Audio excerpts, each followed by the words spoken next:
आज आप इतने बच्चों को पढ़ाते हो, सबसे बड़े चैलेंजेस क्या दिखते हैं आपको स्टूडेंट्स के? अलग अलग तरीके के क्या चैलेंजेस होते हैं? दो बड़े चैलेंजेस ये देखते हैं ना कि जो बच्चे आ रहे होते हैं ना, वो ग्रेजुएशन तो कर लिए हैं बट स्टैंडर्ड ग्रेजुएशन का नहीं है। अब प्रॉब्लम ये आती है कि आप ग्रेजुएशन के एग्ज़ाम देने आए हो, आपका स्टैंडर्ड ही नहीं है वहाँ पे।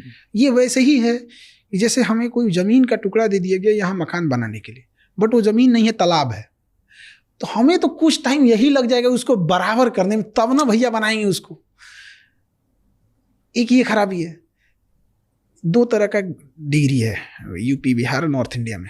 पढ़ के ग्रेजुएशन करना है कि नकल करके, पढ़ के बीएड लेना है कि पैसा देके, पढ़ के आईआईटी करना है कि पैसा, आईटीआई, आईआईटी नहीं आईटीआई डिग्री है वो टेक्नीशियन के लिए। ठीक है, वो क्या कर रहा है वहाँ पे? वो ग्रेजुएशन में उसको पता ही नहीं कि उसका एचओडी कौन है। तो एक ये स्टैंडर्ड नहीं है। दूसरा, कुछ ऐसे बच्चे हैं ना जिनको बर्बाद टीचरों ने किया। टीचर मतलब इन द सेंस क्या है, बर्बाद कैसे किया कि टीचर की संख्या कम है, स्टूडेंट हमेशा ज़्यादा होते हैं। टीचरों ने मिल के कहा स्टूडेंट्स अपना लेवल उठाओ ताकि पढ़ाई समझ में आ जाए। अरे भैया, टीचर्स लिमिटेड है, इन्हें कहिए कि आप जो बड़का स्टैंडर्ड में फेंक रहे हैं ना, अपना ही थोड़ा डाउन कीजिए, उसके बराबर आ जाएगा। इक्वल होना ही मतलब है, दोनों तरह से इक्वल हो सकता है। यहाँ पे 50 लोग आ जाए, 50 चेयर नहीं है, तो या तो उन्हें हम खड़ा रखेंगे या तो हम लोग भी अपनी कुर्सी छोड़ के सब बैठ जाते हैं, सब नीचे ही बैठ जाते हैं, क्या जाता है। तो एक ये बर्बाद कर दिया वहाँ पे। और उसके बाद और भयानक क्या लगता है, उसी क्लास में दोनों बच्चे बैठे होते हैं जिनका एक स्टैंडर्ड नीचे, एक का स्टैंडर्ड हाई है। एक हाई वाला क्वेश्चन पूछेगा ऐसा कि बेचारा पूरा पीछे वाला दहल जाएंगे, तो इतना हैवी कैसे पूछ दिया। इसलिए सबको डांट के रखते हैं, एकदम एकदम शांति से रहो, हम बताएंगे। हम लो लेवल से लेके हाई लेवल तक चले जाएंगे।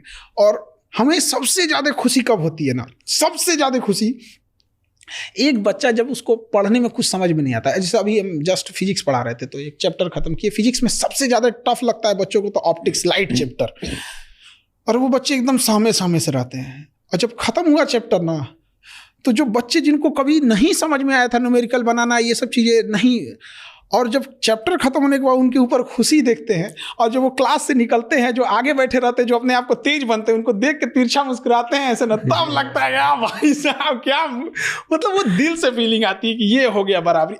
अब रेस लगाइए। इंडिया में रोजगार बोलते हैं कि बहुत है, लेकिन वो 2-4 हज़ार 5 हज़ार का बहुत है, 50 हज़ार वालों के लिए बहुत कम होता है।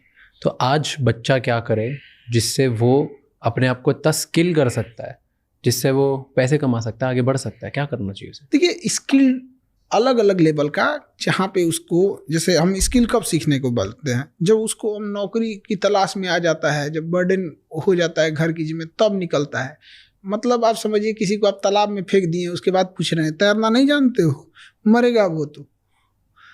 आखिर उस इंसान को कमाना है, कहीं ना कहीं अपने पैरों पे खड़ा होना है, तो उसको टेंथ से ही कुछ चीज़ें, इंटरमीडिएट से ही कुछ सिखाते चलिए ताकि ग्रेजुएशन ख़त्म होते होते वो उस लेवल तक हो सके, कम से कम अपना निकाल सके, फिर आगे बढ़े गया।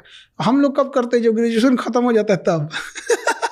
आज की तारीख में कौन सी 3 स्किल लगती है आपको जो बच्चों को सीखनी चाहिए जिससे करियर सिक्योर होगा? अभी जैसे डिजिटल में बहुत सारी चीज़ें आ गई हैं, एआई है फिलहाल में, इसका कोई फिक्स नहीं रहता कि कल को इससे ज़्यादा कुछ आ जाएगा, कहीं पे भी कोई काम कर सकते हैं। जैसे एक सिंपल सी बात करते हैं कि अगर कोई नॉर्मल बीएससी कर रहा है और एक कोई नर्सिंग के साथ बीएससी कर रहा है, नर्सिंग वाले के लिए टेंशन नहीं है, वो भी कहलाएगा बीएससी, वो भी कहलाएगा बीएससी, बट नॉर्मल बीएससी वाला सड़क पे आ जाएगा, फिर उसे कोई कंपटीशन निकालना पड़ेगा। और जो बीएससी नर्सिंग कर रहा है उसको फट से, अभी उसकी नर्सिंग कंप्लीट भी नहीं होगी ना, लास्ट ईयर में इंटर्न पे रख लेंगे, सब कहीं ना कहीं हेल्पिंग स्टार्टिंग, मतलब उसको पूरी कंप्लीट होने से पहले ही रख लेंगे।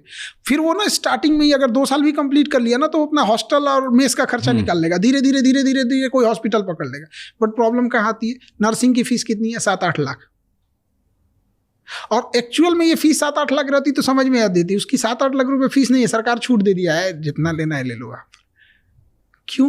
क्योंकि नर्सिंग कॉलेजेस कम है। क्या मरीज कम है? नहीं। थैंक यू सो मच ये क्लिप एंड तक देखने के लिए।